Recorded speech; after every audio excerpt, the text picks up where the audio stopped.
비가 와서 실시간으로 예배드리는 분들이 많을 텐데 수요일 날 갑자기 이렇게 사람이 안 올 때는 기도가 항상 그렇죠. 물론 많이 왔는데 평소보다 조금 비가 와서 들어왔는데 항상 이렇게 은혜는 또 갑자기 기습적으로 오는 것 같아요. 그렇죠? 여기 오신 모든 분 복된 분입니다. 그런 의미에서 옆에 분들 서로 인사 나눌까요? 잘 오셨습니다. 오늘도 은혜 받으세요. 이미 받았지만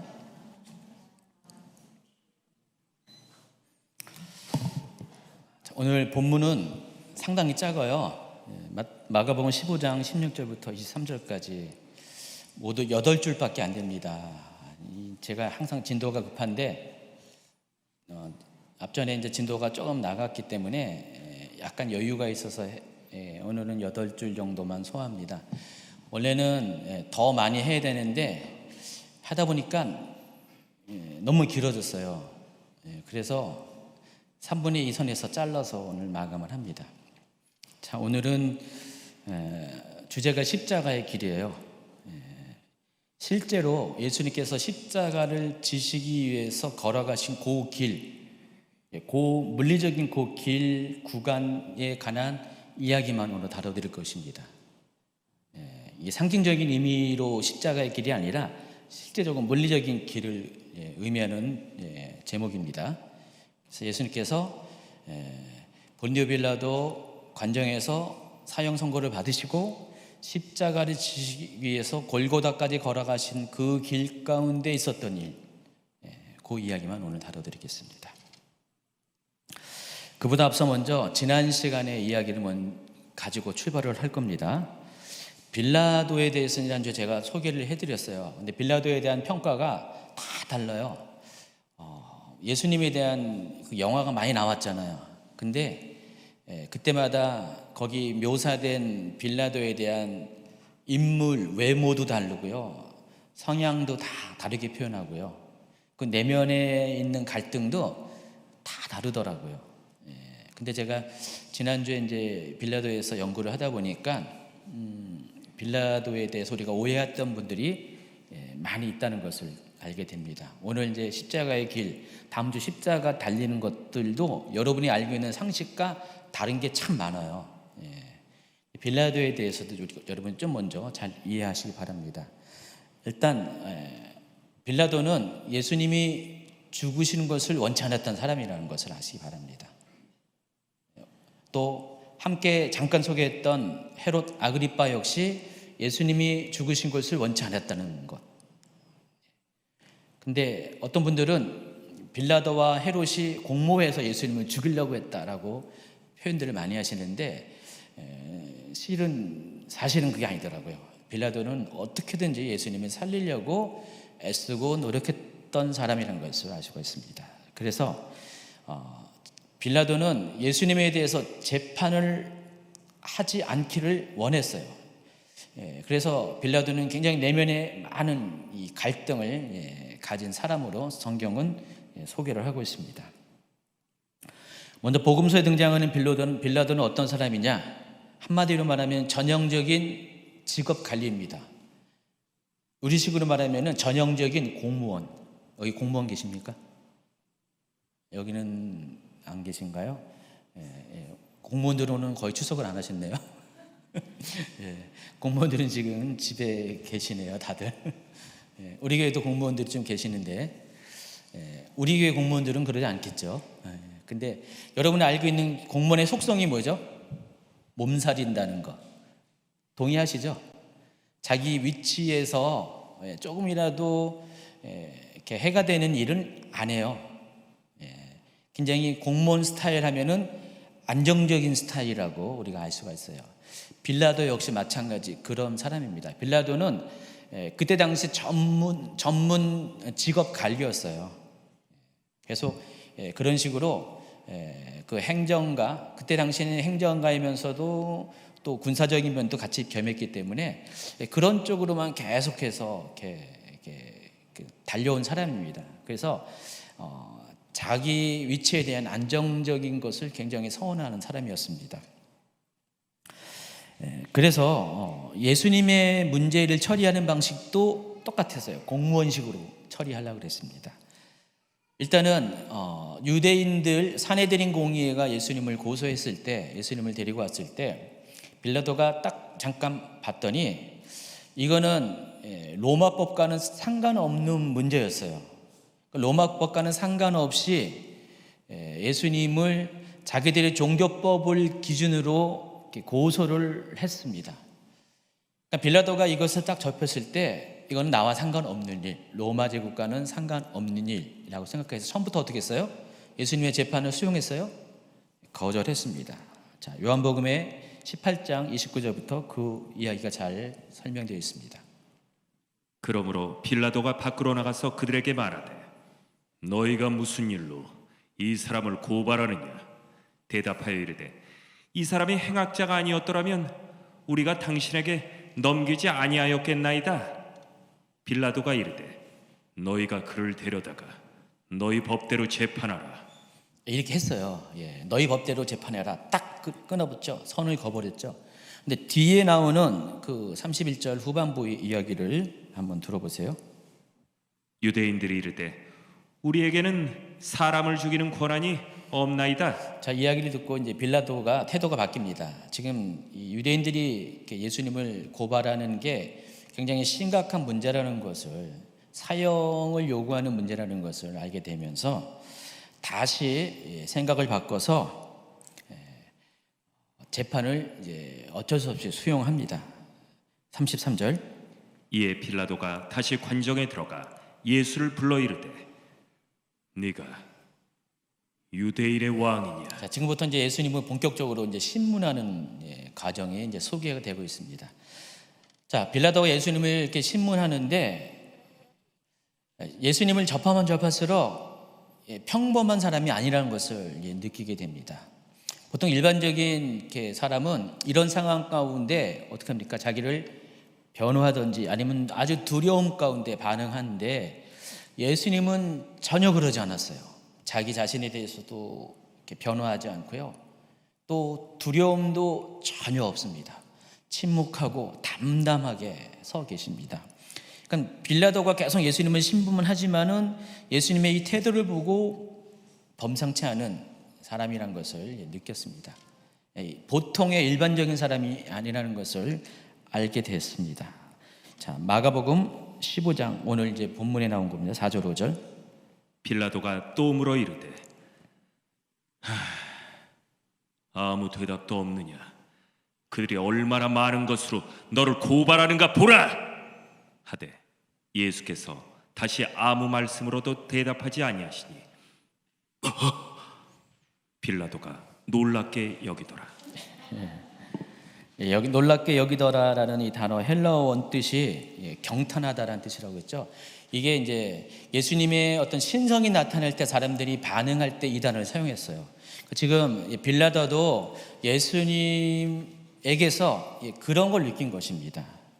그래서 빌라도는 예수님을 재판하는 것에 굉장히 부담을 느낀 거예요. 아마 이런 감정일 거예요. 정말 만약에 이 예수라는 사람이 신의 아들이면 어떡할까? 여러분이 하면 빌라도 입장을 생각해 보세요. 굉장히 엄청 심적인 부담이 생기지 않을까요? 그래서 예수님을 어떻게든 석방시키고자 노력을 하게 됩니다. 지금 이 복음서가 순서가 좀 약간 다 이렇게 섞여 있어요. 좀 많이 달라요. 물론 요한복음이 시간 순서적으로 잘 기록이 되어 있는데 그래서 이제 누가복음 이야기를 먼저 꺼내면은요, 빌라도는 일단 기본적인 그 마음이 예수님을 석방시키고자 노력을 했습니다. 그래서 그냥 석방시키면 안 되니까 또 유대인들의 요구도 있다 보니까 그들의 어떤 분노도 가라앉고 그들의 마음도 이렇게 챙길 겸 예수님을 좀 때려서 석방시키고자 합니다. 그 이야기가 누가복음 23장 13절부터 16절까지 나와 있습니다. 빌라도가 대제사장들과 관리들과 백성을 불러 모으고 이르되 너희가 이 사람이 백성을 미혹하는 자라 하여 내게 끌고 왔도다. 보라, 내가 너희 앞에서 신문하였을 때 너희가 고발하는 일에 대하여 이 사람에게서 죄를 찾지 못하였고 헤롯이 또한 그렇게 하여 그를 우리에게 도로 보내었도다. 보라, 그가 행한 일에는 죽일 일이 없느니라. 그러므로 때려서 놓겠노라. 그러니까 빌라도가 지금 헤롯을 끄집어내면서 자 봐라, 나만 그런 게 아니라 헤롯도 이 사람에 대해서 죄가 없다고 하지 않았느냐. 원래 이제 빌라도하고 헤롯이 사이가 되게 안 좋거든요. 서로 계속 경쟁하는 관계였고 적대적인 관계가 있는데 이때만큼은 빌라도와 헤롯이 예수님에 대한 생각이 똑같아요. 참 희한한 게 빌라도도 그렇고 헤롯도 이방인이거든요. 비록 헤롯이 유대인의 왕이긴 왕이지만은 이방인으로서 이렇게 로마 정부에 의해서 임명된 왕이에요. 그러니까 유대인들하고는 상관이 없어요. 그러니까 이방인입니다. 이방인인 빌라도도 그렇고 이방인인 헤롯도 예수님은 살려주려고 막 애쓰는데 같은 민족인 유대인들은 예수님을 죽이려고 합니다. 참 아이러니합니다. 어쨌든 이때 헤롯과 빌라도가 뜻이 통했습니다. 예수님을 두 사람이 다 살리려고 했다는 것을 알 수가 있습니다. 그래서 그 방법이 때려서 예수님을 석방하겠다. 자, 그 장면이 이제 여기 나와 있습니다. 그림을 봐야죠. 이렇게 저 장면이에요. 저기서 이렇게 했다는 것이죠. 제가 그림 보여주는 거는요, 반드시 여기랑 제가 설명한 건 일치하는 거 아닙니다. 저도 열심히 서치를 해주면은 이렇게 못 찾으면 그냥 비슷한 사진 갖다 놓는 거니까 이해하시기 바랍니다. 뭐 가끔 가다가 따지는 분이 계시거든요. 따지지 말라고 미리 제가 이야기합니다. 약간 안 맞은 매치가 약간 안 되는 경우가 있어요. 자, 근데 여기서 한번 순서적으로는 뒤에 이야기지만은 먼저 앞서서 때려서 놓겠다 하니까 여기 관련돼서 그 로마 시대의 그 태형법을 소개를 하겠습니다. 매질에 대해서 여러분 좀 이해가 필요해요. 자, 로마 시대에는요, 이 플라겔룸이라고 부르는 태형법이 있었습니다. 로마 제국 안에서 통용되는 이렇게 그 죄수를 다루는 벌을 주는 형벌의 한 가지가 이 플라겔룸입니다. 자, 이 플라겔룸이라는 게 뭐냐면은 죄수의 옷을 벗긴 후에 나무 기둥이나 건물 기둥에 묶은 다음에 채찍으로 죄수의 등부터 때려나가는 건데 중요한 것은 횟수의 제한이 없어요. 언제까지? 죄수가 혼절할 때까지, 기절할 때까지 끝없이 매질을 하는 태형입니다. 어떤 분들은 예수님이 이 플라겔룸을 맞았는데 적어도 5,000대 이상을 맞았다. 그렇게 연구자들은 추측을 하고 있습니다.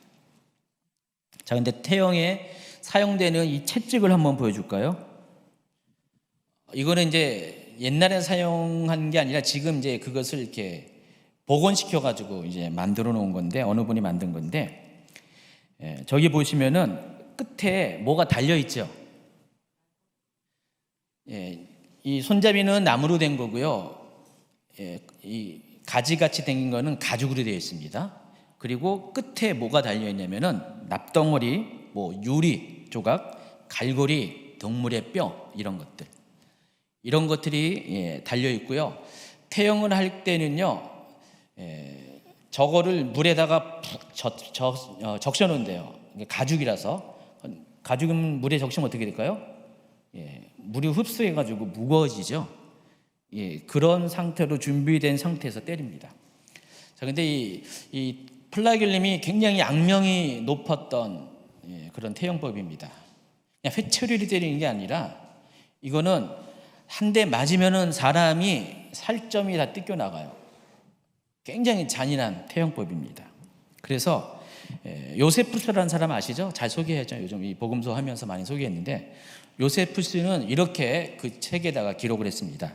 이 갈릴리 출신의 자신의 정정 몇 사람이 이 태형에 의해서 내장이 터져 나와서 노출될 때까지 매질을 당한 적이 있었다. 이렇게 보고를 합니다.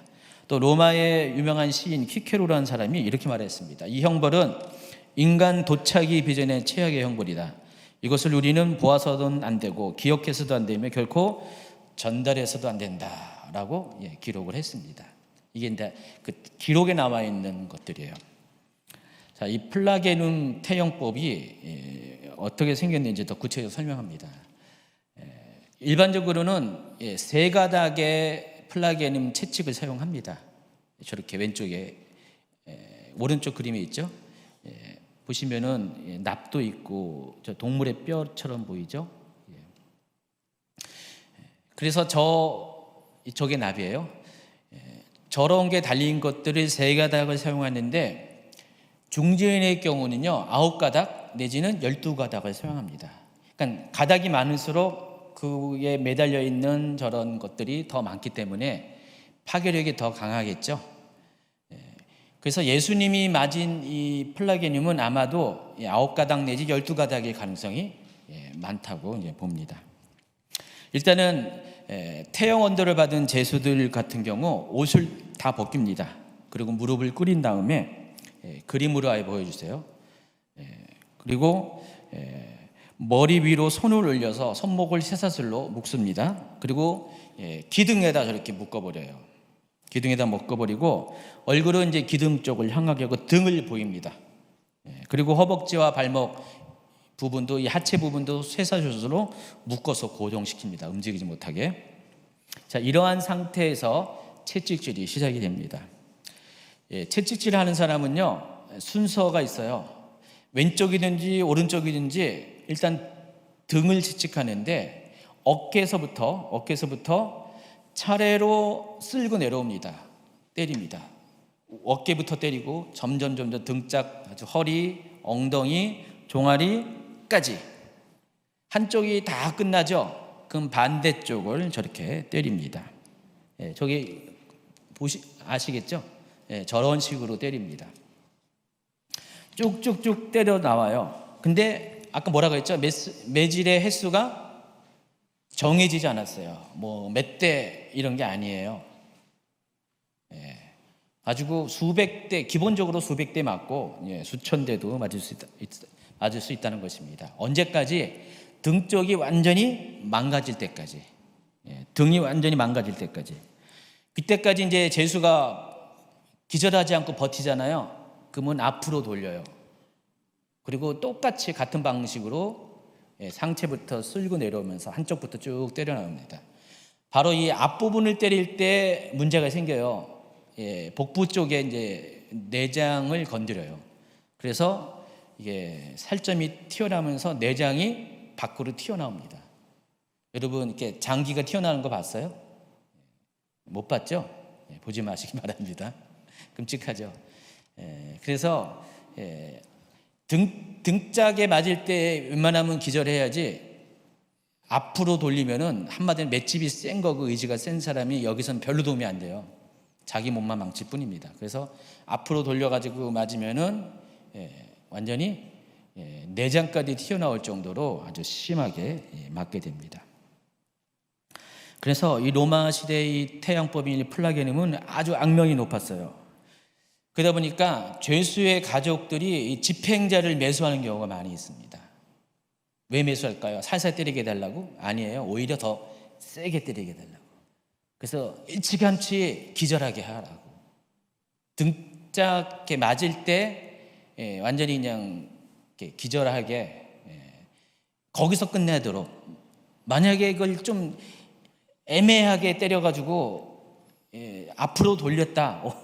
완전히 그 고통을 이렇게 감당할 수 없으니까, 그러니까 채찍질한 사람을 미리 가족들이 매수를 해가지고 돈 주고 더 세게 때려서 일찌감치 끝내달라고 부탁을 합니다. 또 이게 이제 태형법으로 끝나는 게 아니라 십자가형까지 가는 사람이 있어요. 이제 예수님 경우가 그런 경우잖아요. 그럴 경우는 십자가의 고통은 더 강력하기 때문에 십자가에서 죽지 않고 아예 등짝 맞다가 죽게끔 그렇게 해달라고 부탁을 합니다. 그 정도로 굉장히 잔인한 태형이었습니다. 자, 그런데 이 빌라도가 이 태형을 선택했어요. 왜 그러냐면은 이것에 만족하게 하기 위해서 유대인들이. 십자가까지 가면은 안 된다고 생각을 하니까, 그러니까 자기가 보기에는 죄가 없는데 저들이 강력하게 요구하니까 어쩔 수 없이 그렇게 빌라도는 생각을 했습니다. 자, 이제 뒷이야기고요. 근데 원래는 빌라도가 여기까지 생각은 한 건 아니고 예수님을 처음에는 이제 놓아주려고 그랬었어요. 훈방 조치하려고 그랬는데 계속해서 유대인들은 예수님을 이렇게 사형에 처하라고 요구를 합니다. 자, 그래서 빌라도는 예수님을 사형에 처하는 것을 결정하지 않으려고 택한 것이 바로 저 태형법을 선택한 거예요. 그래서 유대인들을 만족시키려고 이왕이면은 잔인하다고 생각한 그 태형을 카드를 꺼내드린 거예요. 자, 그런데 어떻게 했어요?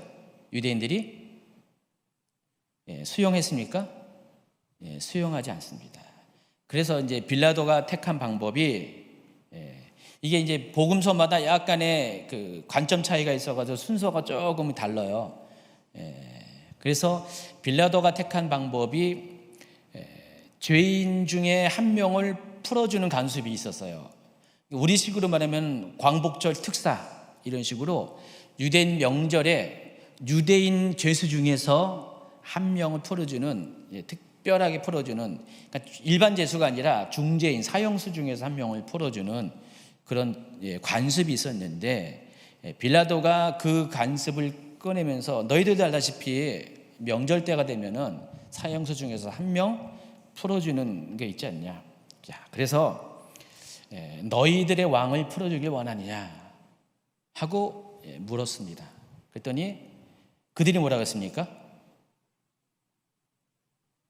예수가 아니라 바라바를 풀어달라 이렇게 요구합니다. 그 얘기가 쭉 나와 있습니다. 그래서 이제 마가복음에서는 이제 17절에 보면은 그 바라바를 이렇게 소개를 합니다. 밀란을 꾸미고 그 밀란 중에 살인하고 체포된 자 중에 날 바라바라는 자가 있는지라. 이 바라바는 마가복음에서는요 저렇게 밀란을 꾸미고 밀란 중에 살인하고 체포된 자라고 했습니다. 저 장면을 보면은 바라바가 열심당이라는 것을 알 수가 있어요. 여러분, 예수님의 제자 중에서 2명의 열심당이 있었죠. 가룟 유다하고 시몬이라는 사람이 있습니다. 제가 제1청년하고 2청년에는 지난주에 이렇게 드라마 소개해 줬는데, 더 바이블이라는 드라마가 있어요. CBS에서도 이렇게 방영한다는데 2016년인가 뭐 그때 15년인가 16년에 이렇게 미국 CBS라는 방송국이죠. 거기서 만든 영화가 있어요. 더 바이블이라고 해가지고요. 지금 뭐 한 50부작 이렇게 했대요. 창세기부터 쭉 이렇게 나가는 그런 건데 잘 만들었어요. 그 영화에 보면은 지금 더 바이블에 보면 AD 더 바이블 뭐라고 나오는데 컨티뉴트인가 뭐 그런 제목으로 나오는데 거기 보면은 그게 지금 예수님이 이렇게 십자가 지고 죽으시고 부활하시고 승천하고 또 제자들이 성령 받고 하는 사도 바울까지 나와요. 바로 사도행전의 이야기가 쭉 기록이 돼요. 그걸 다루는 거예요. 거기 보면은 시몬이라는 인물이 잘 열심당이 잘 묘사돼요. 여러분이 그런 드라마 보면은 아주 그냥 뭐 이렇게 성경이 아주 바로 그냥 이해가 되는데 그런 것도 좀 보세요. 돈 있으면 이렇게 가입해가지고 보세요. 보시면 도움이 많이 됩니다. 그래서 거기 보면 이제 유다하고 시몬이 열심당이에요. 근데 이 바라바도 마찬가지입니다. 근데 이들은 한마디로 이렇게 극단주의자입니다. 어떻게 보면은 독립군처럼 보이는데 근데 그렇지 않아요. 그 유대 민족의 해방을 위해서 이렇게 일을 하곤 하지만은 근데 이들의 방법이 때로는 방법을 이렇게 무마시키는 그런 식으로 많이 합니다. 그래서 살인도 불사하고요. 막 그래요. 그래서 유대인들 중에서도 이 열심당을 바라보는 관점이 다 달랐어요. 좋게 보는 사람이 있었고 싫어하는 사람들도 꽤 많이 있었습니다. 바라바도 이 15장 마가복음 15장 7절에 보면은 그 열심당원 중에 하나였어요. 그러니까 요한복음에서는 바라바를 뭐라고 했어요? 저는 강도였더라 그렇게 하거든요. 그러니까 바라보는 관점이 좀 달라요. 마가는 열심당원으로 이렇게 이야기하고 요한은 광도라고 이렇게 표현을 합니다. 그러니까 이 복음서 저자들도 입장이 좀 달라요. 어쨌든 유대인들은 바라바와 예수님을 이렇게 비교시킵니다. 원래 이제 그 빌라도가 여기 생각한 것은 의증은 그 관례에 따라서 여기 죄수 한 명을 놓아주기를 이렇게 그 얘기를 꺼내면은 사람들이 바라바와 예수님 중에서 예수님을 택할 것이라고 생각을 했던 거예요.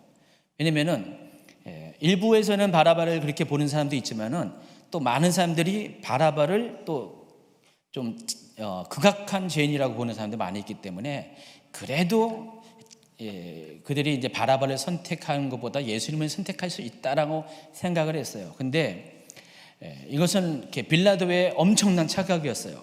유대인들은 지금 예수님을 고소하는 것이 바로 자기들의 종교법, 특별히 신성모독이라는 제목을 갖고 고소했고, 또 그 빌라도 법정에 모인 사람들은 사내들인 공의회가 선동해서 데려온 사람들이에요.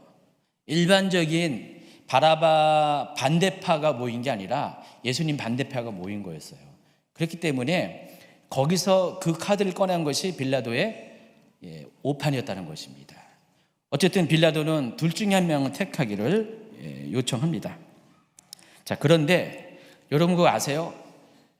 빌라도의 이름이 빌라도가 아니라 바라바의 이름이 뭐는지 여러분 아시기 바랍니다.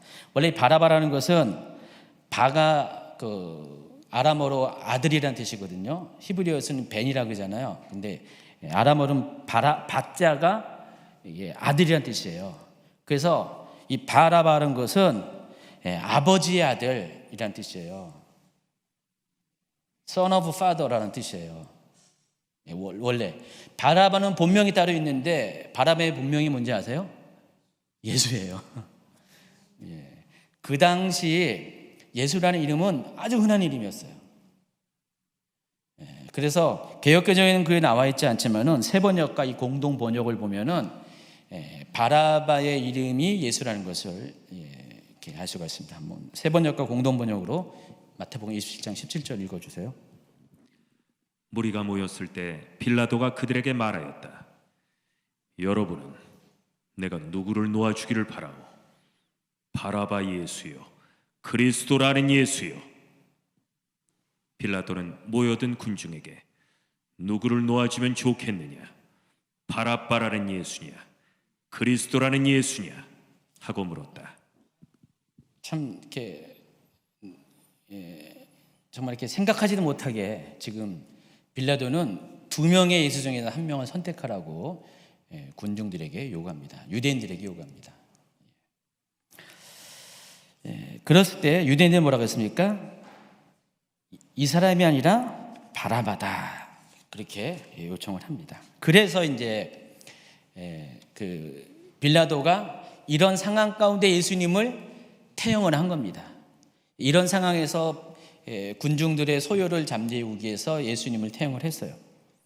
요한복음 19장에는요 이런 전제를 가지고 빌라도가 예수님을 채찍질했다라고 소개를 합니다. 19장 1절.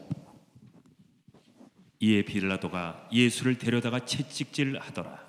이것 때문에 이런 상황이 먼저 전제된 거예요. 다른 복음서는 이런 것들이 막 생략돼 가지고 자 그래서 이렇게 채찍질을 하고 있습니다. 됐죠? 그리고 나서 이제 태형이 끝난 상태에서 빌라도는 태형으로 인해서 온몸이 찢기신 예수님을 군중들 앞에 다시 선보입니다.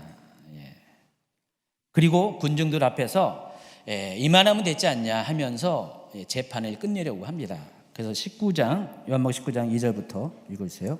군인들이 가시나무로 관을 엮어 그의 머리에 씌우고 자색 옷을 입히고 앞에 가서 이르되 유대인의 왕이여 평안할지어다 하며 손으로 때리더라. 빌라도가 다시 밖에 나가 말하되 보라, 이 사람을 데리고 너희에게 나오니 이는 내가 그에게서 아무 죄도 찾지 못한 것을 너희로 알게 하려 함이로라 하더라. 이에 예수께서 가시관을 쓰고 자색 옷을 입고 나오시니 빌라도가 그들에게 말하되 보라, 이 사람이로다 하매. 그림 보여주면은 아까 그림하고 확 달라졌죠. 아까는 예수님이 이렇게 포박한 상태인데 지금은 완전히 예수님이 앞뒤로 채찍에 맞아가지고 완전히 몸이 다 찢긴 상태에서 이렇게 끌려 나오십니다.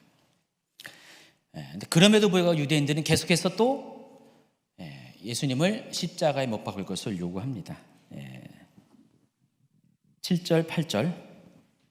유대인들이 대답하되 우리에게 법이 있으니 그 법대로 하면 그가 당연히 죽을 것은 그가 자기를 하나님의 아들이라 함이니이다. 이런. 빌라도가 이 말을 듣고 더욱 두려워하여. 그래서 12절 보면은 또 읽어주세요.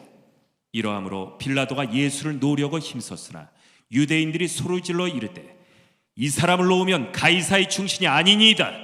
무릇 자기를 왕이라 하는 자는 가이사를 반역하는 것이니이다. 빌라도가 이 말을 듣고 16절에 예수를 십자가에 못 박도록 그들에게 넘겨주니라. 이렇게 진행이 됩니다. 지금 이제 이 상황을 보면은 빌라도가 어떻게 하든지 예수님을 사형에 처하지 않으려고 노력했다는 걸 알 수가 있죠. 여러분 빌라도 이해하시죠? 근데 유대인들이 끝까지 예수님을 십자가에 못 박으려고 상황을 계속해서 만들어 갑니다. 그래서 결국 빌라도도 어쩔 수 없이 예수님을 십자가에 내어줍니다. 그리고 나서 빌라도는 판결 직후 손을 씻습니다. 그리고 이 일이 자기와 아무런 상관이 없다는 것을 선언합니다. 마태복음 27장 24절.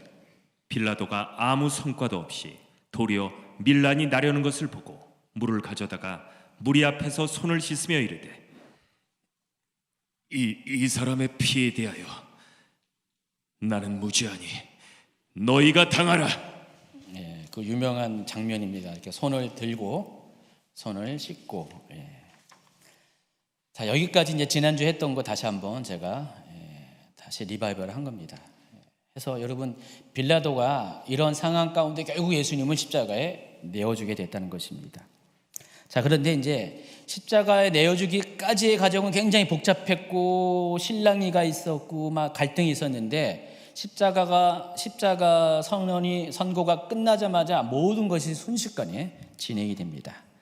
그러니까 일반적인 다른 경우에 비교하면요, 다른 죄수들이 재판을 받고 십자가형에 처해질 때의 과정과 예수님과의 것을 비교하면요, 예수님이 좀 특이해요. 왜냐면은 다른 사람들은 바로 언도받았다고 해서 곧바로 십자가형 치해진 게 아닌데 시간 이렇게 텀이 있는데 예수님 같은 경우는 지금 아침 6시에 예수님이 빌라도의 그 법정에 끌려왔거든요.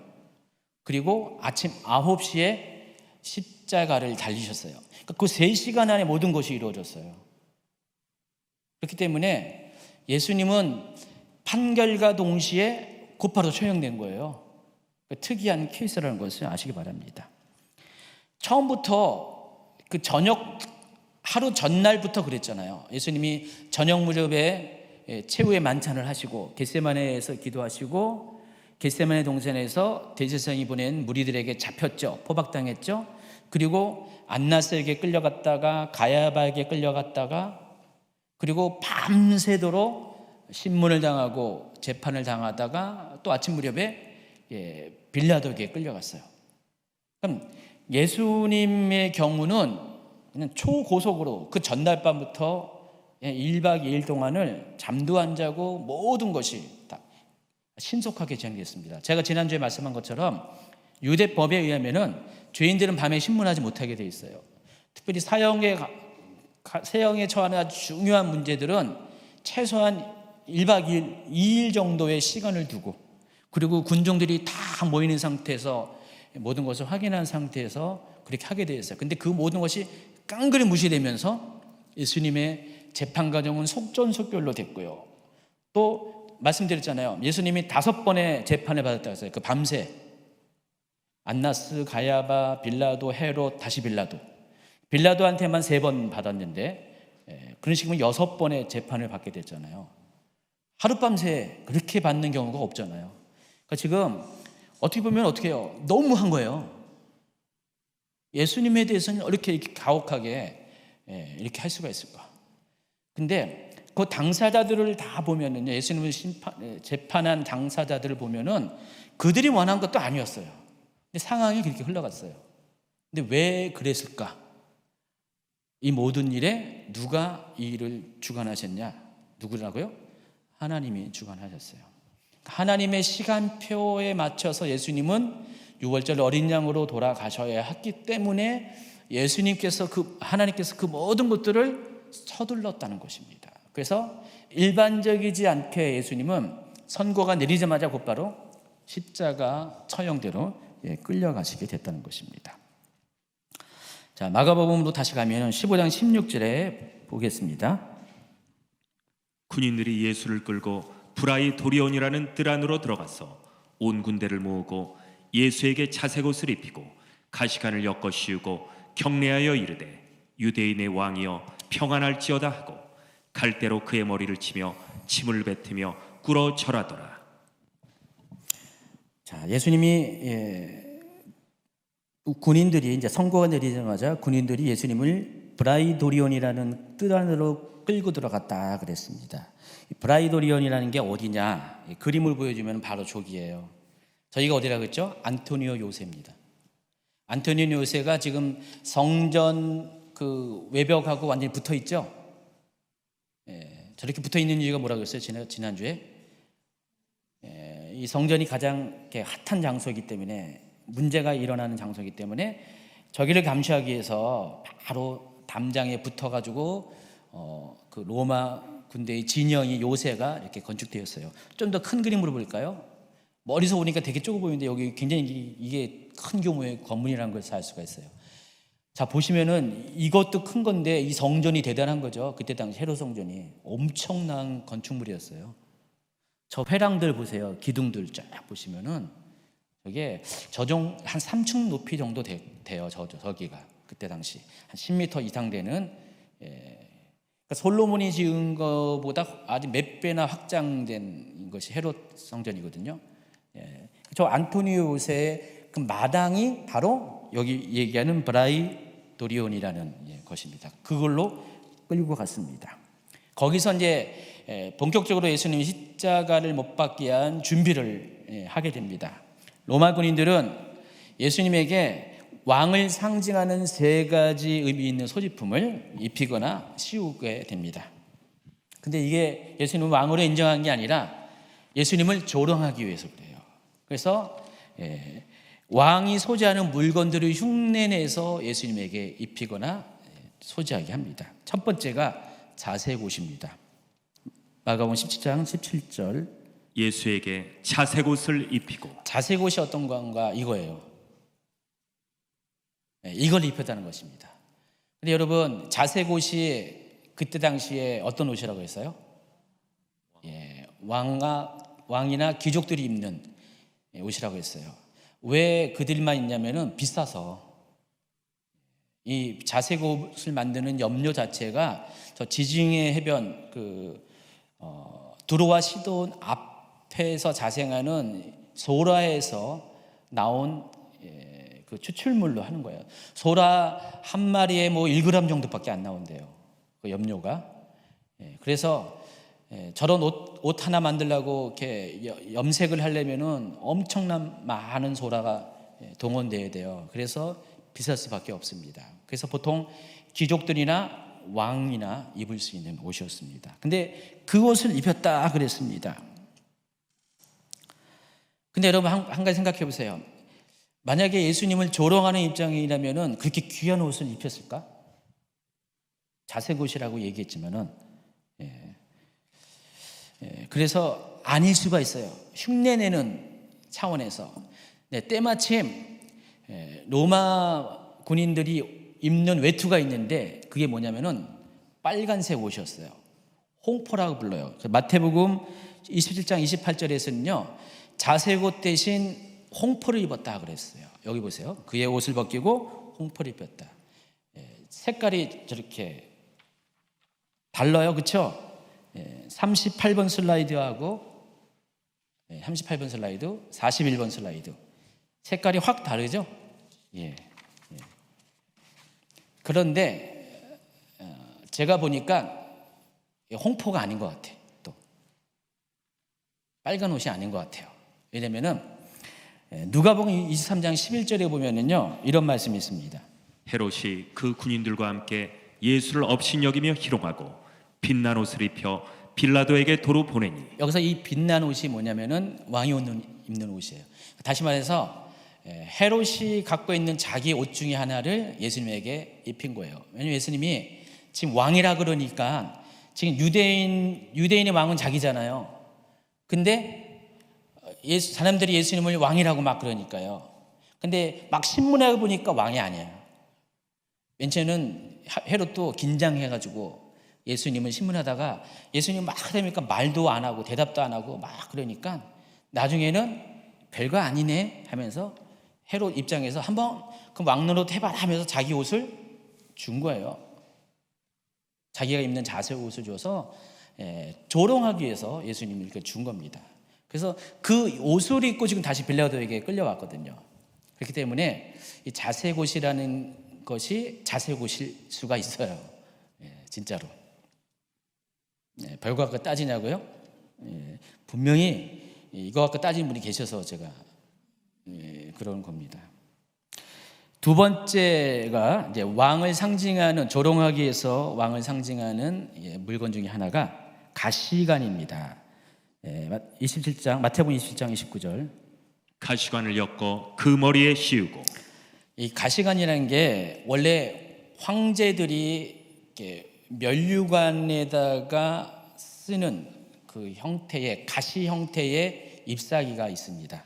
여러분 이렇게 동전을 보시면 그때 당시 동전을 보면은 왕들이 아니 로마 황제들입니다. 황제들이 면류관을 썼어요. 로마 시대 때는요, 이렇게 유명한 황제들이 자기의 두상을 집어넣은 주화들을 많이 만들었거든요. 우리도 옛날에 동전에 보면은 뭐가 있어요? 세종대왕이 있었나? 또 이의가 있었나?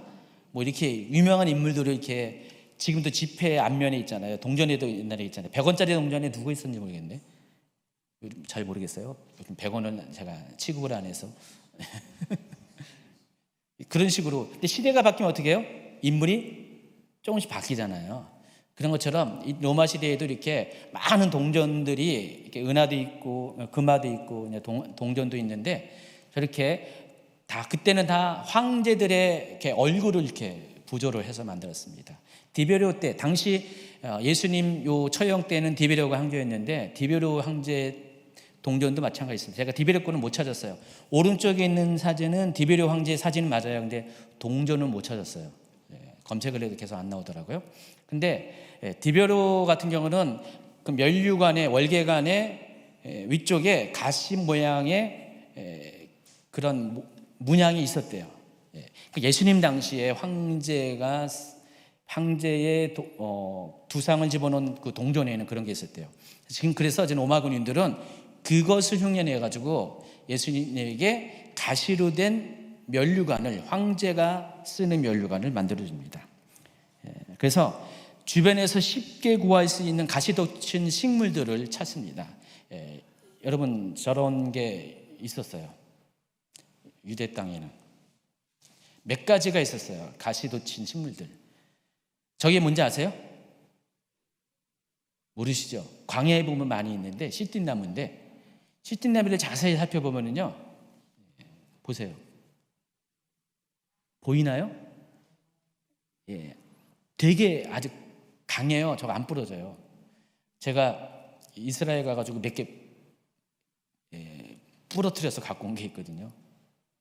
한 2, 3년은 보관했는데 없어졌어요. 그때 예루살렘에서 제가 이렇게 몇 가닥 끊어왔는데 진짜 강해요. 한 이 정도 돼요. 손가락 2마디 정도 되는데 긴 건 더 긴데, 근데 끝이 완전히 저렇게 정말 아주 뾰족해요. 그리고 아주 단단해요. 무슨 나무 같지가 않아요. 굉장히 강도가 세요. 근데 예수님이 쓴 가시는 저렇게 시든나무 가시는 아니고요. 저 엔게디에 가면은, 그 사진도 제가 못 찾았는데 엔게디에 가면은 예수님이 쓰셨던 그 가시나무가 따로 있대요. 그걸로 저런 식으로 가시관을 만들었어요. 저걸 쓰셨다는 거죠. 쓰셔서 어떻게 할까요? 저걸 쓰시면은 이 가시가 구부러지지가 않고 그대로 살갗을 파고 들어가요. 특별히 이 머리 부분은 신경이 되게 예민하잖아요. 이 안에 이렇게 뼈가 있고 살갗이 얇기 때문에 신경이 다 여기 예민하게 있고 혈관들도 많이 나가는데, 저거 쓰면은 그 가시가 누르면서 혈관을 건들고 또 신경을 건드려 가지고 가시관 쓰는 것 자체가 굉장히 고통이었고요. 또 피도 많이 나온다는 것을 아시고 있습니다. 세 번째가 갈대입니다. 이 갈대는 왕이 짚고 있는 홀을 상징합니다. 왕들은 이렇게 지팡이처럼 왕권을 상징하는 홀이 있었잖아요. 이렇게 그것을 빗대어서 저렇게 갈대를 꺾어 주었다는 것입니다. 갈대를 오른손에 들렸다고 했습니다.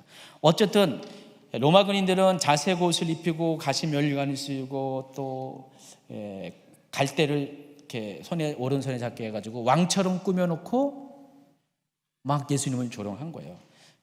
그 패션 오브 크라이스트 보면은 막 빡빡 이렇게 머리한 그 대머리한 그 예수님 채찍질했던 그 능글능글하게 생긴 그 로마 군병이 예수님을 이렇게 만들어 놓고 막 절하면서 아베 하면서 막 그 일본의 그 아베 말고 예수님을 막 이렇게 조롱하는 장면, 그런 장면 생각나시죠? 그렇게 했다는 것입니다. 마태복음 27장 30절에 보면 그에게 침 뱉고 갈대를 빼앗아 그의 머리를 치더라 그랬습니다. 자, 희롱이 다 끝났어요. 아까 브라이도리온이라는 그 안토니오 요새 그 뜰에서 예수님을 이같이 희롱을 다 한 다음에 이제 예수님의 자색 옷을 벗겨 버립니다. 그리고 예수님이 원래 입고 있었던 옷을 입고 그리고 예수님을 십자가에 못 박으려고 끌고 나갑니다. 마가복음 15장 20절. 희롱을 다한 후 자색 옷을 벗기고 도로 그의 옷을 입히고 십자가에 못 박으려고 끌고 나가니라. 22절을 읽어주세요. 예수를 끌고 골고다라 하는 곳, 번역하면 해골의 곳에 이르러. 예수님을 이제 끌고 가는데 어디 목적지가 어디냐면은 예수님의 처형 장소가 골고다입니다. 번역하면은 해골의 곳이라고 했는데, 복음서 모두 다 예수님이 끌려간 장소가 요한복음에는 이렇게 안 나와 있는데, 따로 안 나와 있는데, 이 공간복음에 보면은 골고다로 예수님을 끌고 갔다 그랬습니다. 근데 그 골고다가 번역하면은 해골의 곳이라는 뜻이었어요. 이 골고다가 아람어 불가타라는 단어에서 온 건데 헬라어로 음역할 때 골고다라고 발음이 됐나 봐요. 여러분, 이제 골고다를 다른 말로 갈보리라고 하잖아요. 이 갈보리라는 단어는 라틴어로 번역하는 과정에서 나온 거예요. 그러니까 골고다는 헬라어를 번역하는 과정에서 나온 거고, 갈보리는 라틴어로 번역하는 과정에서 갈보리라는 단어가 나왔습니다. 같은 장소입니다. 근데 골고다가 어디인 거에 대한 논란이 참 많습니다. 그런데 성경을 잘 살펴보면은 골고다는 이런 장소에 된다는 여러 가지 그런 암시들이 많이 나와요. 힌트가 있습니다. 그 첫 번째가 예루살렘 성 밖에 있어야 돼요. 골고다는요. 왜냐하면은 로마인들은 십자가 처형을 할 때 성 안에서는 처형하지 않았어요. 성 밖에 사람들이 많이 모이는 장소에서 처형을 했습니다. 그래서 골고다는 성 밖에 있어야 돼요. 자, 히브리서 13장 12절. 그러므로 예수도 자기 피로써 백성을 거룩하게 하려고 성문 밖에서 고난을 받으셨느니라. 예, 성문 밖에서 예수께서 고난을 받았다고 히브리서 기자가 얘기하죠. 히브리서 기자가 바울인데 성문 밖이라는 게 구체적으로 그곳이 어딘지는 좀 이따 이제 찾아가 드리겠습니다. 또 요한복음 19장 20절에도요. 예수께서 못 박히신 곳이 성에서 가까운 곳. 여기까지요. 예수님이 못 박힌 곳이 성에서 가까웠다는 것은 성은 아니라는 거죠. 성 근처 어디라는 뜻이에요. 그 성 밖에서 예수님이 처형당했어요. 골고다는 성 안이 아니라 성 밖에 아주 가까운 곳. 두 번째가 해골이라고 불리는 언덕이 있어야 했다고 방금 말씀드렸죠. 좀 이따 또 소개할 거예요. 그리고 또 골고다는 언덕 가까운 곳에 동산이 있어야 된다 그랬습니다. 동산은 가든을 말하여 정원. 요한복음 19장 41절. 예수께서 십자가에 못 박히신 곳에 동산이 있고, 또 20장에 보면 이제 부활하신 후의 상황인데 그때 마리아가 부활하신 예수님을 동산지기인 것을 착각했다 그랬어요. 이 말은 지금 그 예수님의 무덤이 어디 있다고요? 동산 안에 있다는 것을 암시하는 것입니다. 또 예수님이 못 박힌 곳에는요 무덤이 있어야 돼요. 계속해서 19장 41절 후반부. 동산 안에 아직 사람을 장사한 일이 없는 새 무덤이 있는지라. 그러니까 그 예수님 못 박힌 그 장소가 해골이라는 이름의 언덕에 있어야 되고 거기에 가든이 있어야 되고 거기에 무덤이 있어야 된다는 것입니다. 사람을 장사하지 못한 새 무덤, 새로 구성된 무덤이 있어야 된다는 것입니다. 누가복음 23장 53절에는 또 이렇게 얘기합니다. 이를 내려 세마포로 싸고 아직 사람을 장사한 일이 없는 바위에 판 무덤에 넣어두니. 바위에 판 무덤. 새 무덤인데 그냥 일반적인 무덤이 아니라 바위를 파서 만든 무덤입니다. 그리고 또 마가복음 16장 46절에 보면은 바위 속에 판 무덤을 넣어두고 돌을 굴려 그 문을 막았다. 그러면은 돌을 굴려서 막을 수 있는 무덤. 여러분 이 사진이 어디냐면은 여러분 무기또라는 곳이 있죠. 저 이스라엘 평야 갈멜산 바로 옆에 무기또 가면은 지나가다 보면은 저걸 발견할 수가 있어요. 그때 저랑 같이 이스라엘 갔다 오신 분은 지나가다가 가이드하는 선교사님이 가르쳐 주는데 생각나시죠? 내려서는 안 봤어요. 그냥 길이 좁아서 차에서 뭐 이렇게 봤는데 바로 저 무덤이에요. 도로공사하다가 발견된 옛날의 무덤입니다. 예수님 당시의 무덤. 보시면은 저렇게 돌을 파가지고 무덤을 만들고 그리고 바깥에 원형으로 된 돌문을 만들어가지고 저렇게 막아놨어요. 예수님의 무덤도 저런 무덤이었다는 것을 아시기 바랍니다. 그리고 이 예수님의 그 입구를 막은 이 돌은 여자 2명에서는 도저히 움직일 수 없는 무게였어요. 한번 볼까요? 마가복음 16장 3절. 서로 말하되 누가 우리를 위하여 무덤문에서 돈을 굴려주시오 계속 읽으세요. 하더니 눈을 들어본즉 벌써 돌이 굴려져 있는데 그 돌이 심히 크더라. 그러니까 여자 2사람은 도저히 무거워서 움직일 수 없는 아주 큰 무게의 돌이 있어야 된다는 것입니다. 또 이사야 53장 9절에 보면 예수님은 부자들이 묻히는 무덤에 묻히셔야 했어요. 그는 강포를 행하지 아니하였고 그의 입에는 거짓이 없었으나 그의 무덤이 악인들과 함께 있었으며 그가 죽은 후에 부자와 함께 있었도다. 그리고 무덤 안에는 몇 사람이 들어가서 동시에 들어가서 조문할 수 있는 공간이 있어야 됩니다. 읽어주세요. 안식 후 첫날 새벽에 이 여자들이 그 준비한 향품을 가지고 무덤에 가서 돌이 무덤에서 굴려 옮겨진 것을 보고 들어가니 주 예수의 시체가 보이지 아니하니 요한복음 23장 6절. 시몬 베드로는 따라서 무덤에 들어가 보니 세마포가 놓였고. 그러니까 지금 무덤이 사람들이 막 몇 사람이 막 들어갔어요. 앞에 누가복음에 보면은 막달라 마리아, 요한나, 야고보의 어머니 마리아 3명이 동시에 무덤에 들어갔다는 것을 알 수가 있고요. 또 무덤 안에는요 시체만 누울 공간이 있는 게 아니라 그 옆에는 옷이나 세마포를 개켜놓거나 향품을 둘 만한 공간이 있어야 됩니다. 요한복음 1장 7절. 또 머리를 쌌던 수건은 세마포와 함께 놓이지 않고 딴 곳에 쌌던 대로 놓여 있더라. 그러니까 무덤이 굉장히 넓은 무덤이라는 것을 알 수가 있습니다. 그리고 무덤 입구는요 대신 좁아요. 그래서 어른들이 곧바로 서서 들어가는 게 아니라 머리와 몸을 구부려야 들어갈 수 있는, 입구는 좁은 무덤이라는 것. 요한복음 20장 5절. 구부려 세마포 놓인 것을 보았으나 들어가지는 아니하였더니. 그리고 시체에 누인 곳을 무덤 밖에서도 볼 수가 있어야 돼요. 그렇죠? 그리고 가장 중요한 것이 이 무덤이 있는 데가 해골 언덕에 있어야 된다. 골고다. 골고다로 이렇게 번역한 해골 모양의 그런 언덕에 있어야 된다라고 했습니다.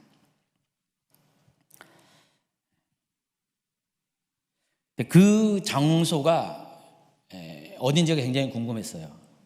근데 그 이전에 예수님의 묘지라고 하는 데가 따로 있어요. 좀 이따 소개할 건데, 그 이전부터 AD 4세기 초부터 예수님의 무덤이라고 하는 장소가 따로 있어요. 미리 소개하면은 어디냐면은 84번 슬라이드. 저희가 성분묘교회라고 불려지는 로마 카톨릭이 만드는 성지입니다. 저기에 예수님의 무덤이 있다고 봐요. 다시 이제 원위치 가세요. 로마 카톨릭은 자주간 AD 4세기부터 지금까지 거의 1600년, 700년 가까이 예수님이 죽으셨던 골고다라고 얘기하는 그런 장소를 지금 지정해서 거기를 잘 관리하고 있어요. 그런데 성경에 기록된 제가 이렇게 소개한 여기랑은 안 맞아요. 여러 면에서 안 맞아요. 저만 그 생각한 게 아니라 이미 많은 분들이 그 생각을 했어요. 여러분, 출애굽 루트도 거기도 여러 가지 문제가 많거든요. 출애굽 루트도 제가 아무리 봐도 거기가 아닌 것 같아요. 시내산이 그 시내반도에 있는 시내 광야에 있는 거기가 아니라 사우디아라비아 쪽에 있는 것 같아요. 여러 가지 이렇게 이유가 있어요. 가장 대표적인 게 시내 반대쪽에서는 이스라엘이 다녀갔던 흔적이 전혀 없다는 것. 근데 거기가 왜 시내산이라고 불렸냐? 로마 카톨릭에서 그렇게 말했어요. 선점을 한 거죠. 장소를 선점해가지고 거기가 시내산이라고 해서 그냥 사람들은 그냥 무조건 믿고 이렇게 했는데 알고 보면은 아니에요. 정작 시내산은 다른 곳에 있어요. 비슷한 게 많아요. 지금 기독교 성지라고 하는 곳이요, 엉뚱한 데가 우리가 이제 찾아가는 곳이 많아요. 그 중에 하나가 바로 여기예요. 골고다예요. 그래서 이제 이 생각을 저만 한 게 아니라 많은 사람이 했을 거 아니에요. 그러니까 성경을 자세히 읽는 사람들은 그것을 이렇게 퀘스천에 갈 수밖에 없어요.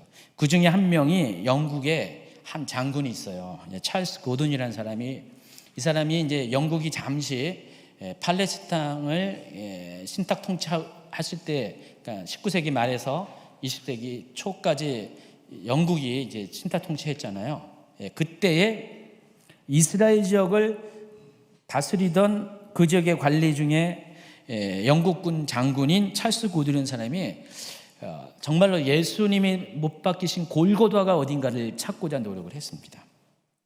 그래서 아까 제가 얘기했던 그 조건들에 부합한 장소를 찾아냈는데 거기가 가든 툼이라고, 정원 무덤 정원 이렇게 번역했는데, 정원이 있는 무덤 속에 있는 정원을 찾아냈습니다.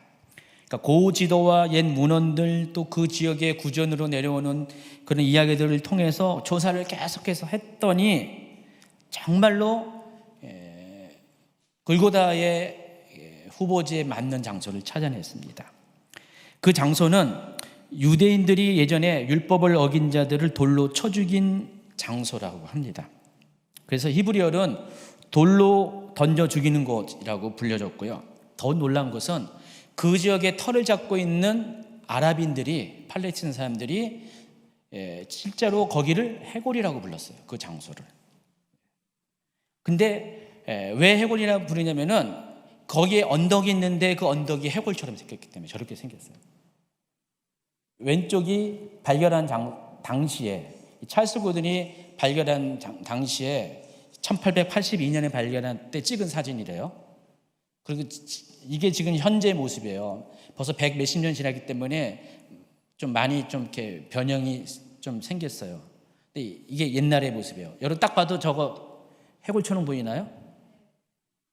해골처럼 보이죠? 예. 좀 넓은 사진을 보면은 바로 저 장소입니다. 예. 저 장소 위에 다시 전의 사진 보면은 저 위에가 바로 예수님이 처형된 장소라는 거예요. 저 해골 위쪽에, 저 언덕 위에 예수님이 십자가가 저기에 달린 거예요. 예. 그래서 이것을 발견했다는 것입니다. 이거 발견한 다음에 더 주변을 수색했더니 풀숲 가운데 흙 무더기가 쌓여 있는데 그것을 다 헤쳐서 봤더니 거기에 진짜로 무덤이 하나가 있는 거예요. 그리고 그 지역에는 유일하게 그 무덤밖에 없어요. 저쪽에, 저 골고다 지역에. 그래서 그 무덤을 이렇게 찾아내서 다시 발굴해 봤더니 아까 이야기했던 모든 조건들이 다 맞는 무덤이 거기 있는 거예요. 그게 어디냐? 바로 75번 슬라이드 보여주시면은 저 가든 툼이라고 나와 있죠. 계속 보세요. 계속 보여주세요. 저거예요. 저는요 저길 못 갔어요. 저를 가이드한 분이 저길 안 데려가고 성분묘교회를 데려가셨어요. 근데 작년에 이스라엘 팀, 요생선 팀은 저기 갔다 왔다 그러더라고요. 여러분 참 이렇게 복받은 분입니다. 그러니까 이런 게 많아요. 성지라고 하는데 엉뚱한 데를, 그런 데가 많이 있어요. 그래서 지도를 보여주면은요, 74번 슬라이드 보면은 이 가든툼은 어디 있냐면은 여기가 네모나게 된 것이 성전 지역이죠. 성전 바로 위쪽에 지금 여기 표시 안 됐지만 안토니 요새가 있고 여기 빌라도 법전이 있죠. 거기서 북쪽으로 올라가요. 올라가면은 좀 작게 나는데 다마스커스 게이트라고 있어요. 다마스커스 게이트. 그러니까 거기 보면은 길이 하나 나와 있죠. 저 다마스커스 게이트를 통과하면은 다메섹으로 갈 수가 있어요. 다메섹 방향으로 가려면은, 그러니까 시리아 쪽으로 가려면은 저 북쪽 저 문을 통과해야 돼요. 그래서 다마스커스 게이트라고 불리는 성벽의 문 하나가 있습니다. 거기 바로 나오자마자 오른쪽에 정원 무덤이 있습니다. 근데 지금 왼쪽에 보면은 성벽 안쪽에 보면 왼쪽에 성묘교회라고 보이죠? 성묘교회, 성묘교회. 저기가 지금 로마 카톨릭이 예수님의 무덤이라고 지금 우기고 있는 그 장소예요. 달라요, 완전히 방향이. 골고다는 저 북쪽에 있고요. 저기는 서쪽에 있다는 것을 알 수가 있습니다. 어쨌든 이 가든 틈은 성경의 모사처럼 무덤 안에서 서너 사람이 조문할 수 있는 공간이 있고 시체를 둔 곳 말고도 다른 물건을 놓을 수 있는 공간이 있어요. 79번 슬라이드. 오른쪽에 무덤 내부입니다. 그리고 무덤 밖에서도 사람 시신을 볼 수가 있어요. 들어가는 입구는 어른의 머리와 몸을 구부려 들어갈 수가 있고요. 또 원반형의 큰 돌이 지나갔던 흔적이 저렇게 레일처럼 돼 있죠. 지금은 그 돌이 없어요. 그 흔적이 남아 있고요. 문 앞에 있다고요? 옮겨놨어요? 최 목사님 옮겨놨어요?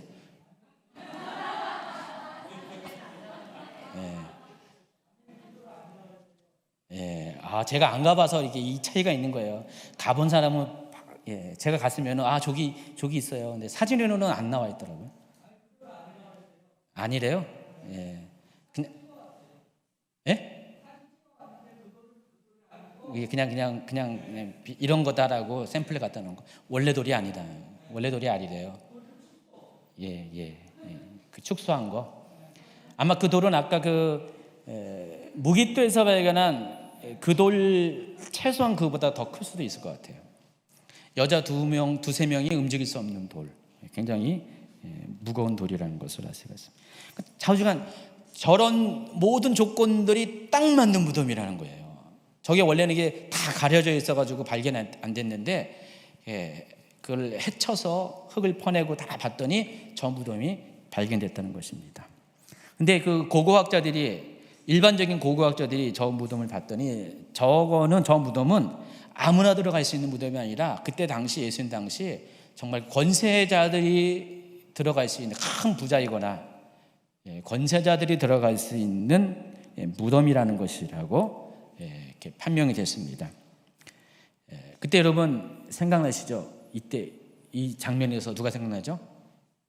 아리마대 사람 요셉. 아리마대 사람 요셉이 예수님을 장사 지낸 사람입니다. 빌라도에게 가가지고 예수님의 시신을 달라고 해서 자기가 향품과 함께 나중에 이제 니고데모도 향품을 갖고 왔죠. 예수님을 장사 지낸 사람이 바로 아리마대 요셉인데 이 사람이 어떤 사람이니까 산헤드린 멤버예요. 예수님을 따르는 사람 중에서 예수님이 그리스도라는 걸 믿는 사람 중에 산헤드린 사람도 있었어요. 제사장도 있었고 바리새인도 있었고 서기관도 있었어요. 일부 있었다는 것입니다. 그 중에 한 명이 바로 아리마대 요셉입니다. 이 사람은 또 부자예요. 그래서 이 아리마대 요셉이 자기를 위해서 판 무덤인지 모르지만은 하지만 아무도 사용하지 않은 이 무덤을 이렇게 준비해가지고 예수님을 거기에 장사 지냈다는 것입니다. 또 발견을 뭐 했냐면은 이 사람이 찰스 고든이 뭘 발견했냐면은 무덤 있는 곳 근처에서 몇 개의 큰 지하 물탱크 시설을 발견했습니다. 사다리를 타고 내려가야 돼요. 그 사진 보여줄까요?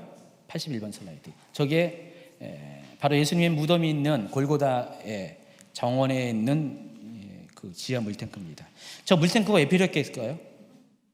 예? 저 물탱크가 왜 필요했을까요? 물탱크 존재 자체가 여기에 가든이 있었다는 걸 증명하는 거예요. 왜냐면은 이스라엘이 이제 건기 때문에 물이 없잖아요. 근데 가든을 운영하려면 어떻게 돼요? 가든이라는 것은 여러분 이스라엘은 꽃이 피잖아요. 근데 우기 때 피잖아요. 물이 있을 때. 물이 없으면 어떻게 해요? 꽃은 있을 수가 없죠. 그래서 가든은 뭐예요? 인위적으로 만들어 놓은 거기 때문에 건기나 우기나 할 것 없이 계속 꽃이 있어야 돼요. 그럼 물을 계속 공급할 수 있어야 되잖아요. 생각 되시죠? 그래서 가든을 운영하기 위해서는 물탱크가 있어야 돼요. 그래서 우기 때 물을 받아놨다가 약 10만 리터가 들어갈 수 있는 큰 물탱크라고 하더라고요. 100만 리터래나요 여기요? 100만 리터. 우리 눈치 빠른 김윤사님이 바로 지적하시나요? 거기 보고 왔어요. 거기 가서 물탱크? 거기까지 못 봤거든요. 그래서 100만 리터가 되는 엄청나게 큰 물탱크가 거기 있어요. 그리고 또 거기에 또 뭐가 발견됐냐면은 옛날에 쓰던 포도주 틀. 그 말은 그 근처가 과수원이 있었다는 뜻이에요. 그럼 성경에 묘사된 대로 동산이라고 번역했지만 가든이에요. 가든. 예수님은 가든에 있는 새로 판 돌로 판 아주 엄청나게 내부가 큰 무덤치고는 큰 거 사람도 서너 명이 들어갈 수 있고 여러 가지 부장품도 넣을 수가 있고 그렇지만 입구는 좁고 밖에서 시신이 놓이는 것을 볼 수가 있고 큰 돌문으로 막아놓은 그런데 거기에 묻히셨다는 것을 확인할 수가 있었다는 것입니다. 현재 이 헤골 언덕은 아랍인들의 공동묘지로 사용하고 있고요. 그리고 이 무덤을 발견한 영국 사람들이 협회를 구성해가지고 지금까지 관리하고 있다고 합니다. 그에 비해서 로마 카톨릭이 예루살렘 성 안에 있다고 예수님이 고난당하시고 묻혔다고 하는 장소가 바로 성분모교회인데 83번 슬라이드 보시면 여기가 성분모교회입니다. 입구에서부터 들어오면 저기 나오는데 저기 보시면은요, 교회 내부예요. 더 보여주시면은요, 참 이 카톨릭은 그냥 뭔가 치렁치렁 매달고, 귀신 나올 것 같은.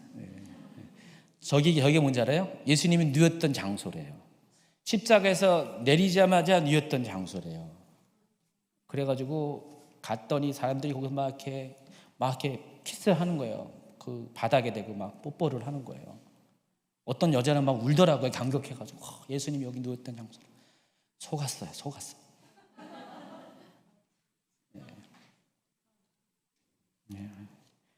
가톨릭 사람들은 엄청 속아요.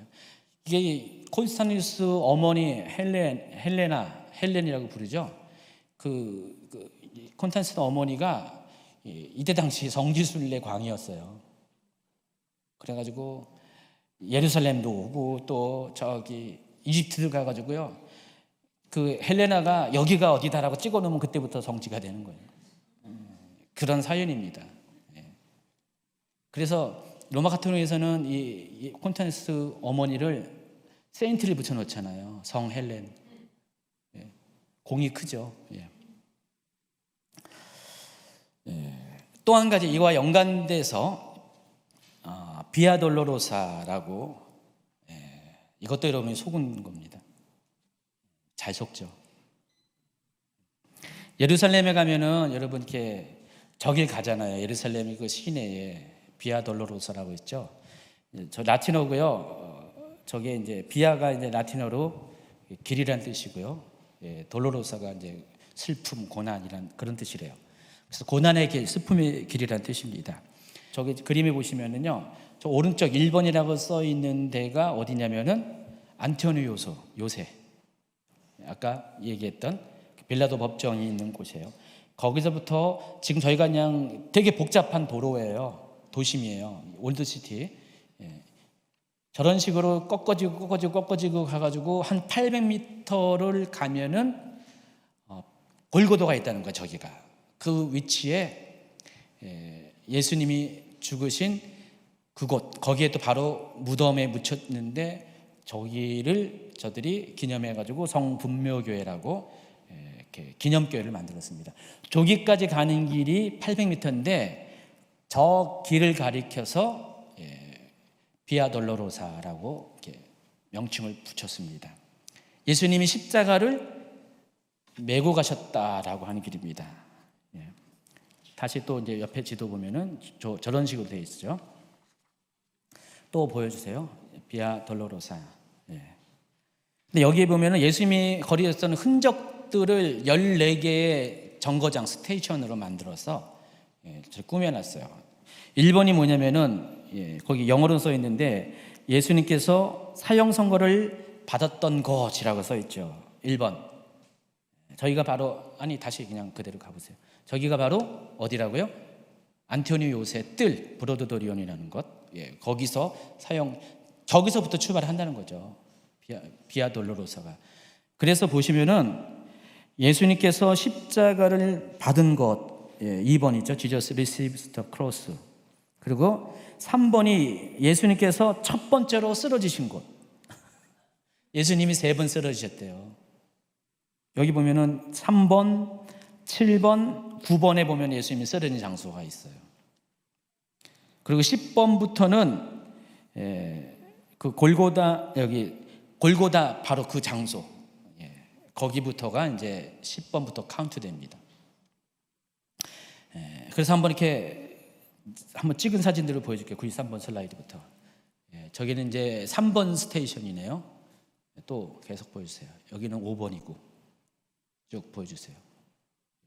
저런 식으로 다 붙여놨어요. 이렇게. 이 장면 보세요. 여기가 어딘지 아세요? 예수님이 손을 잠시 대신 곳이래요. 기댄 곳이래요. 여러분 생각해 보세요. 2000년 전에 예수님이 손 댄 것이 아직도 이렇게 저런 뻥이 없을 것 같아요. 예수님이 손댄 곳이래요. 저기가. 그래서 저 건물이 예수님 당시부터 있었던 것이고, 저기에 모르겠어요. 있을 수가 있죠. 건물이 2000년 동안 남아 있을 수가 있는데 그건 둘째치고 자지간서 손댄 곳을 이렇게 움푹 파게 손바닥을 놓고, 물론 말려놓은 사람들이 하도 만져가지고 이렇게 됐다 뭐 그런 소리도 있고요. 저도 그때 만졌어요. 뭘 몰라서. 김혜인 선이 거기 만지고 막 울었어요 그때? 예, 울었대요. 예. 그 십자가 지는 것도 제가 좀 이따 소개할게요. 여기 안 나오는구나. 오늘 안 나와요. 다음 주에 나와요. 십자가는.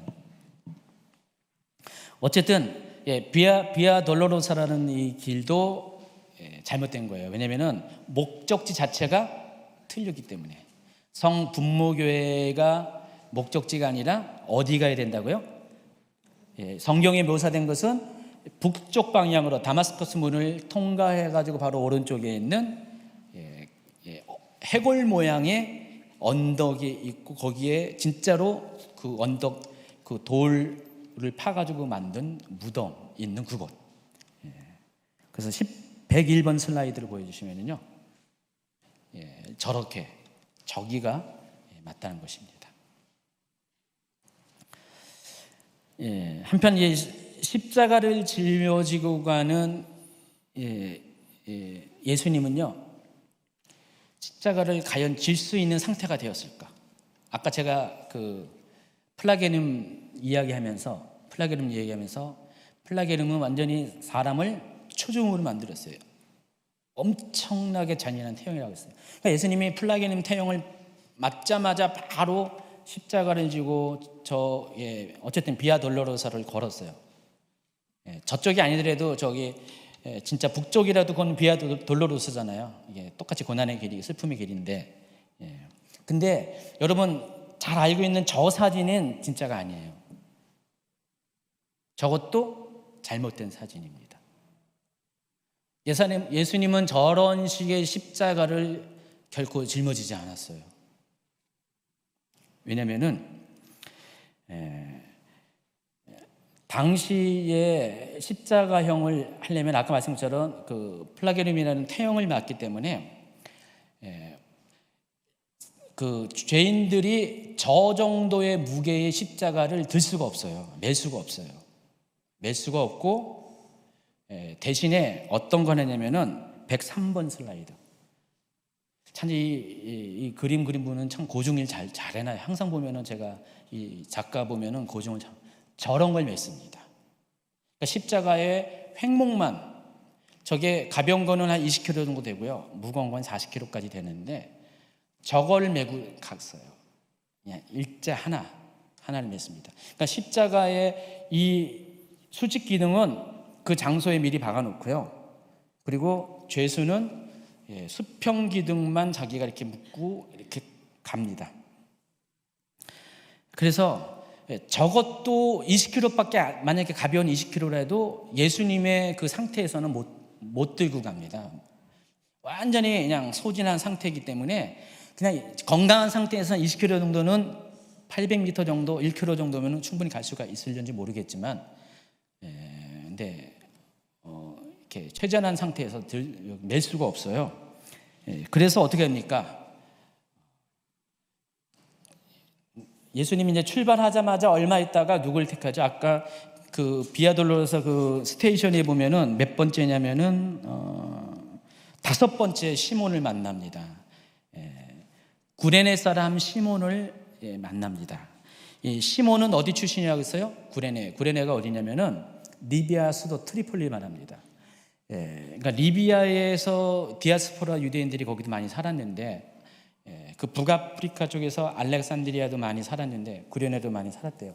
거기에 유대인 공동체가 있습니다. 거기 살고 있던 시몬이 유월절을 맞이해서 올라온 거예요. 여기 보시면은 알렉산더와 루포의 아버지라고 됐습니다. 이걸 보면은 이 사람은 굉장히 헬라화된 사람이라는 것을 알 수가 있어요. 이방 땅에서 자기 부모님이 시몬이라는 이름을 지었지만은 거기 가서는 헬라에 맞게끔, 헬라 문화에 맞게끔 헬라 사람들의 이름인 알렉산더와 루포를 줬어요. 우리도 미국 가면은 애들 이름 한국식 이름 안 지는 경우가 많이 있잖아요.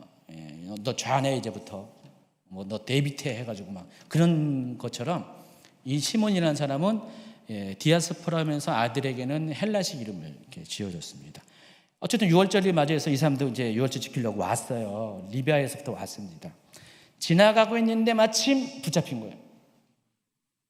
붙잡혀가지고 이 시몬에게 이렇게 십자가를 져지게 합니다. 마태복음 27장 32절. 나가다가 시몬이란 구레네 사람을 만나매 그에게 예수의 십자가를 억지로 지워 가게 하였더라.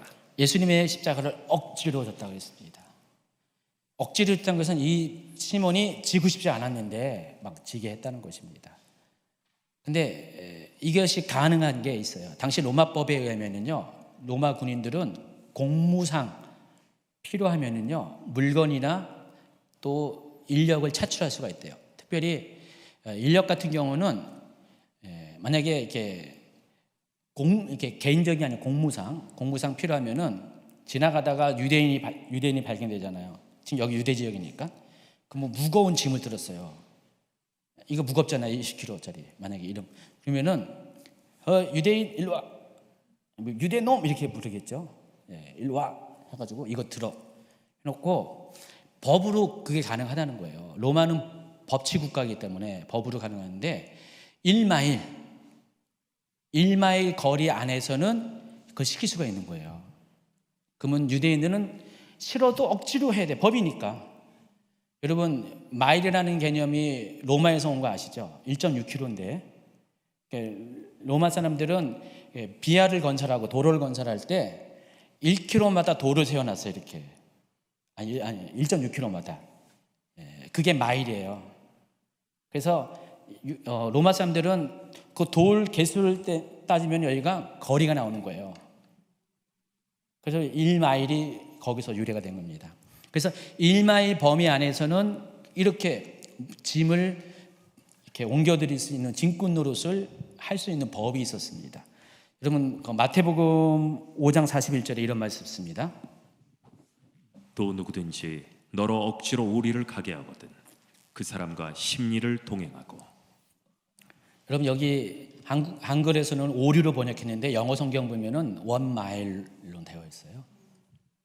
예수님이 지금 바로 그 로마법 당시의 그 관습에 맞춰서 이렇게 설명한 거예요. 그러니까 로마 사람들이 너를 붙잡아가지고 1마일을 억지로 걷게 하면은 너는 어떻게 했냐?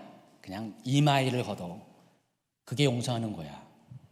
그 가르쳐 줄 때 여기도 그렇게 이야기를 하고 있습니다. 어쨌든 지금 이 비아 돌로로사 옆으로 서쪽으로 가는 게 아니라 북쪽으로 가는 이 비아 돌로로사 경우에도 이 1마일이 안 됐어요.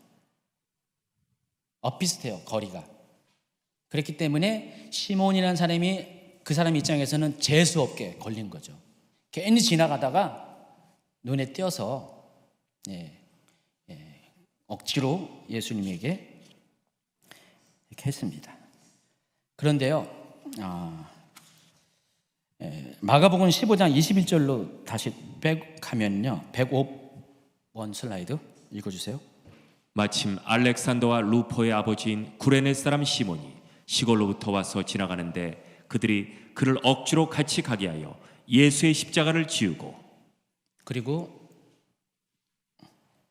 나가다가 시몬이란 구레네 사람을 만나매 그에게 예수의 십자가를 억지로 지워 가게 하였더라.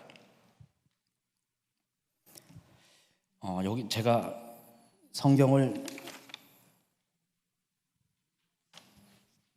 딴 거를 갖고 왔는데 제가 찾은 건 딴 거였는데 여기 했는데 지금 여기 잘 살펴보면은 여기는 안 나와 있는데 구레네 시몬 같은 경우는 예수님이 먼저 앞에 가고 시몬은 뒤로 따라왔다고 묘사를 해요. 그림에 보면 나오겠네요. 104번 슬라이드 보세요. 104번 슬라이드요. 보세요. 예수님은 앞으로 혼자 걸어가시고 시몬은 뒤에. 영화에 보면은 십자가를 예수님하고 시몬하고 같이 매는 장면이 나오는데 이것도 고증이 잘못된 거예요. 성경에 잘 살펴보면은 예수님은 혼자 앞에 가고 시몬은 뒤를 따라온 거예요. 근데 저 표정을 보세요. 억지로 오는 거예요, 지금. 억지로 오고 있어요, 지금.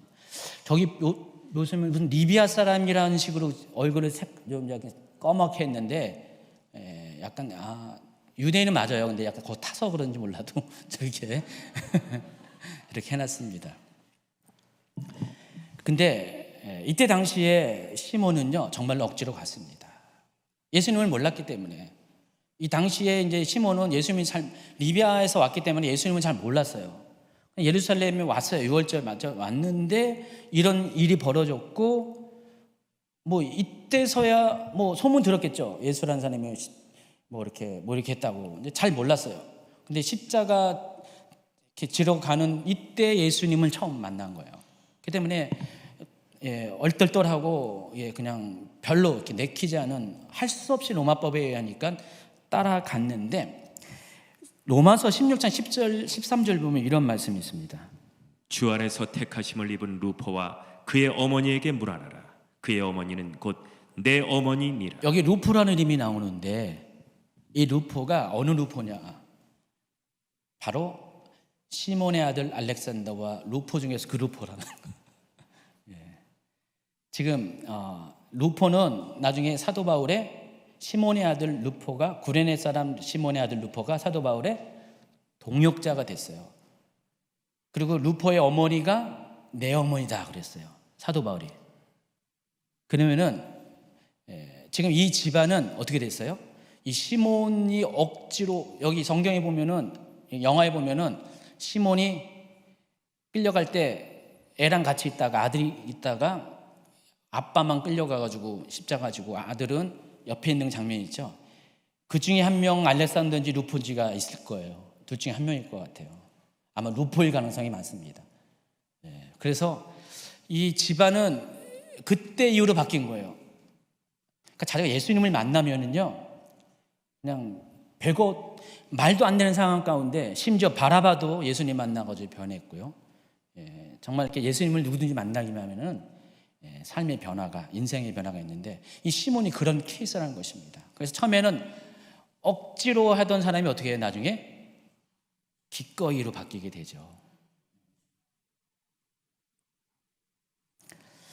이제 마지막 저를 이야기할 시간이 다 됐기 때문에, 마침내 처형 장소인 골고다에 도착합니다. 예수님은 십자가에 달리기 전에 모략을 탄 포도주를 먹을 기회가 있습니다. 한번 볼까요? 모략을 탄 포도주를 주었으나 예수께서 받지 아니하시니. 마태복음에는 모략이 아니라 쓸개 탄 포도주라고 했는데 같은 말입니다. 이때 당시 모략은 어떤 용도로 사용했냐면은 진정제로, 마취제로 사용했습니다. 그러니까 그것을 조금 타는 거예요, 포도주에다. 모략 자체 먹으면 쓸 거 아니에요. 그래서 쓸개 탄 포도주라고 했잖아요. 모략 맛 자체가 써요. 근데 비록 쓰지만은 이거 먹으면은 신경이 좀 마취 효과가 있어요. 몽롱해지는 효과가 있습니다. 통증을 완화시키는 효과가 있어요. 그러니까 이때 당시에, 다음 주에 이제 제가 십자가에 대해서 자세하게, 생생하게, 리얼하게 소개를 할 겁니다. 제가 지금 오늘 이렇게 오기 전에 다음 주 거부터 이제 준비를 하고 있는데, 십자가 부분만 10몇 페이지 벌써 준비했거든요. 십자가에만, 십자가 심층 연구를 했습니다. 그러니까 오늘은 십자가 달리기 직전까지만 이야기합니다. 다음 주는 십자가 달리실 때 상황들을 할 겁니다. 그래서 십자가 달리는 게 너무나 고통스러웠기 때문에 누군가 몰약을 탄 포도주를 준 거예요. 근데 예수님만 준 게 아니라 이때 당시에 대부분의 그 십자가에 처하는 사형수들이 십자가 달리기 전에 이거를 먹는데요. 여기서 누구라고 안 나왔지만은, 이제 다음 주 소개했지만은 실은 로마 군인들이 줍니다. 왜냐면은 너무 이렇게 참혹하고 처참해가지고, 나중에 소개하겠지만은 십자가에 한번 달리면은요, 약 1000번 정도 기절한대요.